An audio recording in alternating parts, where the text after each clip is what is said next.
वैसे तो दुनिया में काफी सारे मिथ और कहानियां प्रचलित होती है। कुछ को हम सच मानते हैं और कुछ को नहीं। लेकिन इन सब के बीच एक ऐसा मिथ भी है जिसे बहुत कम लोग मानते हैं, लेकिन वो इतना खतरनाक है जिसका जिक्र करने से भी लोग डरते हैं। और ये एक ऐसे काल के बारे में है जो कि 100 सालों में सिर्फ एक ही बार आता है। और इसकी शुरुआत होती है ग्रिगोरियन कैलेंडर से, जिसमें 1 अप्रैल को चैत्र अमावस्या शुरू होती है। महीने के बीच में 16 अप्रैल को चैत्र पूर्णिमा अपना प्रभाव दिखाती है। और आखिरी में 30 अप्रैल यानी कि वैशाखी अमावस्या की काली रात आती है। अब ये तीनों ही घड़ियां एक ही महीने में आ जाती है तो पूरा महीना ही काल का सबसे अशुभ महीना माना जाता है। और इसी को कहते हैं काल त्रिकोणी। यही इंट्रो के साथ मूवी की शुरुआत होती है। इंट्रो काफी ज्यादा जबरदस्त था देखने में, लगता है कि मूवी का कॉन्सेप्ट काफी अलग होने वाला है। तो शुरू करते हैं आगे की कहानी को, लेकिन उससे पहले जल्दी से चैनल पर नए हो तो सब्सक्राइब जरूर कर लेना। खैर, हमें दिखाया जाता है कि एक ऐसा ही दुर्योग 1 अप्रैल 2022 को आ चुका है। और इसी योग की शुरुआत के 7 दिन पहले का सीन हमें दिखाया जाता है, जहां एक न्यूज रिपोर्टर को हम देखते हैं जो कि पैरानॉर्मल इन्वेस्टिगेटर अग्निवेश चक्रबॉटी से उनकी लिखी किताब काल त्रिगोरी के बारे में पूछने आई थी, क्योंकि उनकी किताब एक कंट्रोवर्सी में फंस चुकी थी। और उसी के लिए वो सवाल जवाब करने वहाँ पर आई थी। खैर, वो रिपोर्टर पूछती है कि क्या वो सच में भूत प्रेत पर विश्वास रखते हैं। यहाँ वो कहता है कि हाँ, असल में वो होते हैं। और इसी के साथ वो काल त्रिगोरी के बारे में उसे बताने लगता है।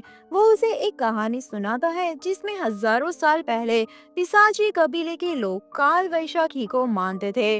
और उनके हिसाब से ये काल दुर्योग लाता है, बुरा मौसम लाता है और बुरी किस्मत भी लेकर आता है।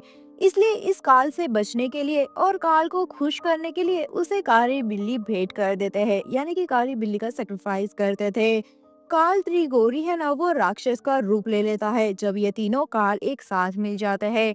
यानी कि चैत्र पूर्णिमा, चैत्र अमावस्या और वैशाखी अमावस्या, ये तीनों काल जब एक साथ मिलते हैं तब एक राक्षस का जन्म होता है। और इस राक्षस का एक भक्त सेवक भी है जिसे त्रिगुंडा कहा जाता है, जो कि दिखने में एक पक्षी की तरह होता है। ये कहानी सुनाते ही रिपोर्टर कहती है कि क्या आपने ऐसा कुछ कभी देखा है। अब अग्निवेश कहता है कि ये काल 7 दिन के बाद ही शुरू होने वाला है, तो वो थोड़ा सा इंतजार करे, जो होगा वो खुद ही देख लेना।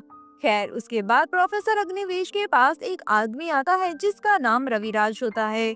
रविराज असल में ज्योतिष विद्या को बहुत ज्यादा मानता था, साथ ही वो भूत प्रेत में विश्वास भी रखता था। इसलिए वो अपनी समस्या लेकर अग्निवेश के पास आता है। दरअसल रविराज के मेंशन में कुछ दिनों से काफी अजीबोगरीब घटनाएं होने लगी थी। दरअसल उसके मेंशन में एक दरवाजा है जिसको छूते ही पूरे घर की लाइट फ्लिकर करने लगती है। उसे पहले लगा कि ये एक इलेक्ट्रिकल इश्यू होगा, इसलिए उसने सॉल्व करने इलेक्ट्रिशियन को बुलाया। उस आदमी ने सबको चेक किया मगर कोई भी इश्यू इलेक्ट्रिसिटी में नहीं था। मगर फिर भी उस आदमी ने कहा कि अगले दिन आकर वो पूरे घर की वायरिंग को ही चेंज कर देगा। मगर अगले दिन रविराज को पता चलता है कि उस आदमी की माँ की अचानक ही मृत्यु हो गई, इसलिए वो वायरिंग बदलने नहीं आ पाएगा। अब रविराज कहता है कि उसे कुछ गड़बड़ लगती है, कि कोई शक्ति है जो कि चाहती है कि उसके घर में कोई भी बदलाव ना किए जाए। अब अग्निवेश चेक करता है और उसके पास एक चक्र भी था। वो उसे घुमाता है तो चक्र वैशाखी पूर्णिमा पर जाकर रुक जाता है, जिसे वो रविराज को कहता है कि कल वो उसके मेंशन में आएगा। अब अगले दिन वो मेंशन में जाते हैं और उसके घर को चेक करता है और वहाँ पर मंत्र वगैरह भी पढ़ता है। वहाँ उसके पास एक गुड़िया रखी हुई थी। वो उस गुड़िया को रख कर मंत्र पढ़ रहा था। तभी वहाँ पर एक औरत आती है जिसका नाम माधवी था। असल में वो रविराज की बीवी थी। और उसकी बीवी ये सब देखती है तो उसे अच्छा नहीं लगता, क्योंकि उसको ये सब चीजों पर विश्वास नहीं था। साथ ही ये घर, ये मेंशन भी उसी के नाम पर था। तब वो रविराज से इसके लिए लड़ने लगती है और कहती है कि वो यहाँ पर ये सब अंधविश्वास ना फैलाए। वो प्रोफेसर को भी वहाँ से भगाने लगती है और वहाँ पर बड़ी गुड़िया को हाथ लगा लेती है। अब प्रोफेसर वहाँ से चला जाता है मगर वो काफी ज्यादा डरा हुआ था। अब दिन था 31 मार्च का, यानी कि 1 अप्रैल के एक दिन पहले का दिन, जहाँ प्रोफेसर रविराज से कहता है कि वो उस गुड़िया को मेंशन में ही बुलाया है। और जहाँ वो गुड़िया मौजूद होगी वहाँ पर काल तिगोरी के आने का खतरा होता है, क्योंकि वो गुड़िया बुरी शक्तियों को अपनी तरफ अट्रैक्ट करती है। रविराज कहता है कि पता नहीं उसकी बीवी ने वो गुड़िया कहाँ रख दी है, वो उसे नहीं मिल रही। इसलिए प्रोफेसर कहता है कि कोई बात नहीं, तुम ये काली बिल्ली अपने साथ लेकर जाओ, क्योंकि ये काल त्रिगोरी का खाना होती है। बिल्ली को सेफ रखने के लिए वो उसे तावीज भी देता है और कहता है कि ये बिल्ली को पहना देना। और वो उसे मंत्र वाला लाल कपड़ा भी देता है और कहता है कि जब भी उसे वो गुड़िया मिले उसे डायरेक्ट अपने हाथों से मत छूना, बल्कि वो इस कपड़े से उस गुड़िया को उठाकर तुरंत ही मेरे पास लेकर आ जाना। खैर हम रात को माधवी को देखते हैं, जिसे अजीबोगरीब आवाजें आ रही थी। जाकर वो देखती है तो काली बिल्ली घर के अंदर थी, जिसे देखकर वो काफी ज्यादा डर जाती है। अब रविराज आकर उसे सारी बातें बताता है और बिल्ली को तावीज भी बांध देता है। अब रविराज की बातें सुनकर माधवी उससे बहुत ज्यादा लड़ने लगती है कि आखिर तुम इन सब चीजों पर विश्वास कैसे कर लेते हो। और लड़ाई इतनी ज्यादा बढ़ जाती है कि अगले दिन सुबह माधवी देखती है कि रविराज ने खुद को ही खत्म कर दिया है। अब पुलिस वहां पर आती है, जिसे एक नोट मिलता है जिसमें लिखा था कि मैं अपनी बीवी से तंग आकर खुद को खत्म कर रहा हूँ। पुलिस को लगता है कि इतनी छोटी सी बात में आखिर कोई खुद को खत्म कैसे ही करेगा। तभी वहां पर डॉक्टर मनोज आता है, जो कि इनका फैमिली डॉक्टर था। और वो वहां पर देख ही रहे थे कि तभी अचानक से रविराज जिंदा हो जाता है। उसे देखकर सारे ही शॉक्ड हो जाते हैं। असल में आज 1 अप्रैल था और रविराज अपनी बीवी को अप्रैल फूल बना रहा था। उसने ये सब एक मजाक के तौर पर किया था। अब पुलिस वाले का काफी ज्यादा टाइम वेस्ट हुआ था, इसलिए वो उससे रिश्वत देकर वहां से जाने देता है। जिसके बाद रविराज और मनोज दोनों ही बातें करते हैं। हमें पता चलता है कि पहले मनोज और माधवी की शादी होने वाली थी, क्योंकि मनोज माधवी को बहुत ज्यादा पसंद करता था। लेकिन कोई कारणवश नहीं हो पाई ये शादी और रविराज से माधवी की शादी हो गई। और रविराज कहता है मनोज से कि मनोज तुम पर मंगल भारी है और इसीलिए तुम्हारी होने वाली बीवी आज मेरी बीवी है। खैर तभी रविराज को प्रोफेसर का कॉल आता है और वो वहां से चला जाता है। अब हम देखते हैं कि मनोज और माधवी दोनों अकेले थे। यहाँ पर माधवी रविराज के बारे में मनोज से कहती है कि रविराज की नजर मेरी प्रॉपर्टी पर है, वो मुझसे प्यार बिल्कुल भी नहीं करता। उसका हिंट उसे कई बार मिला हुआ है। वो बताती है कि कुछ समय पहले वो और रविराज दोनों घूमने गए थे। तभी वो रोपे में बैठे हुए थे कि माधवी का पैर फिसल जाता है, वो नीचे गिरने लगती है। मगर अविराज उसे बचाने की कोशिश तक नहीं करता। लेकिन तभी वो देखते हैं कि वहां पर एक ड्रोन उड़ रहा है, जिसमें सारी चीजें रिकॉर्ड हो रही थी। इसलिए उसने मुझे हाथ देकर मुझे बचाया, ताकि मेरी मौत का ब्लेम उस पर ना आ सके।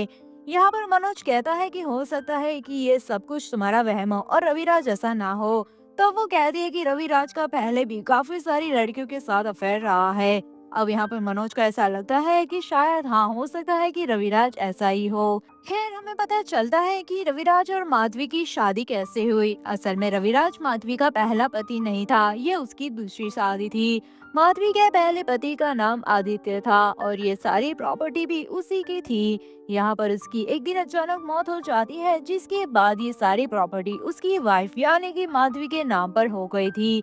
अब उसके हस्बैंड के जाने के बाद उसकी लाइफ में रविराज आया। वो उसे काफी खुश रखता था और दोनों काफी अच्छे दोस्त थे। वो इसके मजाक मस्ती और हंसाता था, इसलिए उसे एक अच्छा पार्टनर मिल गया और दोनों ने शादी कर ली। अब ये सारी बातें सुनकर मनोज को माधवी के लिए अच्छा नहीं लगता, इसलिए वो उसे गले लगा लेता है। लेकिन तभी वहां पर रविराज आ जाता है। वो इन दोनों को देखकर बहुत ज्यादा अनकंफर्टेबल हो जाता है। अब मनोज वहां पर से चला जाता है, जिसके बाद उसकी बीवी उससे पूछती है कि तुम कहाँ पर गए थे। जहाँ पर रविराज बताता है कि वो प्रोफेसर से मिलने के लिए गया था। उन्होंने मुझे कहा कि उसकी कुंडली के हिसाब से आज का दिन उसके लिए अच्छा नहीं है, क्योंकि आज वो खुद को खत्म करने वाला है। ये सुनकर रविराज कहता है कि हाँ, उसने ये सब मजाक मस्ती में कर लिया था। लेकिन प्रोफेसर कहता है कि ये सब तुम नहीं कर रहे, तुम्हारे घर में रखी वो गुड़िया ये सब कर रही है, क्योंकि वो तुम्हारे दिमाग को काबू में कर लेती है और तुम कहीं मजाक मजाक में निपट ना जाओ, इसलिए अपना ख्याल रखो। खैर वो कहानी 6 अप्रैल की दिखाई जाती है, जहां मनोज रविराज के घर आता है। वो ईसीजी रिपोर्ट लेकर घर आया था, क्योंकि मनोज की बीवी को ऐसा लगता है कि उसे हार्ट की कोई बीमारी है, इसलिए वो रिपोर्ट लेने घर आया था। खैर यहाँ पर रविराज बाहर नीचे मनोज की गाड़ी देख लेता है। उसे ऐसा फील होता है कि उसकी गैर मौजूदगी में ही मनोज घर पर क्यों आता है।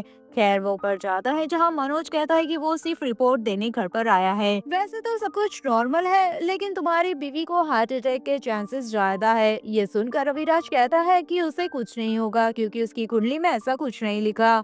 अब रविराज रिपोर्ट से ज्यादा कुंडली पर भरोसा रख रहा था। अब रिपोर्ट देकर मनोज वहां से चला जाता है। रविराज माधवी से कहता है कि ये अब घर में ऐसे आया तो मैं इसका खून कर दूंगा, क्योंकि मुझे बिल्कुल नहीं पसंद कि मेरी गैर मौजूदगी में वो घर पर आए। अब बातों ही बातों में दोनों की बहस हो जाती है और उससे माधवी को हार्ट अटैक आ जाता है। तभी उसे हॉस्पिटल ले जाया जाता है। यहाँ रविराज को भरोसा हो जाता है कि मनोज सही कह रहा था, लेकिन फिर भी मनोज से वहाँ पर उसकी बहस हो जाती है। खैर, अब कुछ दिनों के बाद का सीन हम देखते हैं, जहाँ माधवी नहाकर बाहर आई थी। तभी वहाँ पर मनोज माधवी से मिलने आ जाता है। वो उसकी तबीयत पूछने वहाँ पर आया था, लेकिन माधवी कहती है कि अगर रविराज ने उसे देखा तो वो उसे मार डालेगा, क्योंकि उसे पसंद नहीं कि तुम मुझसे मिलने आओ। तभी वहाँ पर उन्हें रविराज की आने की आवाज सुनाई देती है। माधवी जल्दी से मनोज को छुपा देती है और अब कमरे में रविराज आता है, जिसके हाथ में चाकू था और वो माधवी को मारने आया था। वो माधवी को मार नहीं पा रहा था कि उसे बचाने मनोज वहां पर आ जाता है और हाथापाई में चाकू रविराज को लग जाती है और वो वहीं पर खत्म हो जाता है। अब ये देखकर मनोज और माधवी दोनों ही बहुत ज्यादा डर जाते हैं। लेकिन तभी मनोज देखता है कि रविराज की पॉकेट में दिल्ली की फ्लाइट की टिकट्स थी। यानी कि वो ये प्लानिंग से आया था कि वो माधवी को मार देगा और पुलिस पूछताछ करेगी तो पता चलेगा कि रविराज तो उस दिन दिल्ली में था और उस पर से सारा ब्लेम हट जाएगा। अब यहाँ मनोज कहता है कि उसके हिसाब से तो रविराज घर पर है ही नहीं, तो हम बॉडी को दफन कर देते हैं और कह देंगे कि वो दिल्ली गया था और वहां से वो गायब हो चुका है। जिसके बाद वो दोनों मिलकर बॉडी को दफन कर देते हैं। लेकिन यहाँ माधवी को रविराज की टांगे हिलती हुई नजर आती है। ये देखकर वो बहुत ज्यादा डर जाती है, मगर मनोज उसे समझा देता है। खैर, माधवी काफी डर रही थी, क्योंकि इतनी बड़ी हवेली में वो आखिर अकेली कैसे रहेगी। लेकिन मनोज कहता है कि उन्हें अकेले रहना पड़ेगा, क्योंकि अगर हम दोनों को कोई देख लेगा साथ में तो गलत समझ सकता है। खैर, अब माधवी को रविराज की आत्मा दिखाई देने लगती है, जिससे वो काफी ज्यादा डर जाती है। अगले दिन वो मनोज को इस बारे में बताती है, तो वो उसे स्लीपिंग पिल्स देता है और कहता है कि ये खाकर सो जाना, इससे तुम्हें बुरे सपने नहीं आएंगे। अब माधवी ऐसा ही करती है और रात को दवाई खाकर सो जाती है। लेकिन आधी ही रात में उसे कुछ आवाजें आने लगती है। वो उठकर देखती है तो रविराज उसे विंडो के पास नजर आता है। वो बहुत ज्यादा डर जाती है, पैनिक करने लगती है और मनोज को कॉल करती है।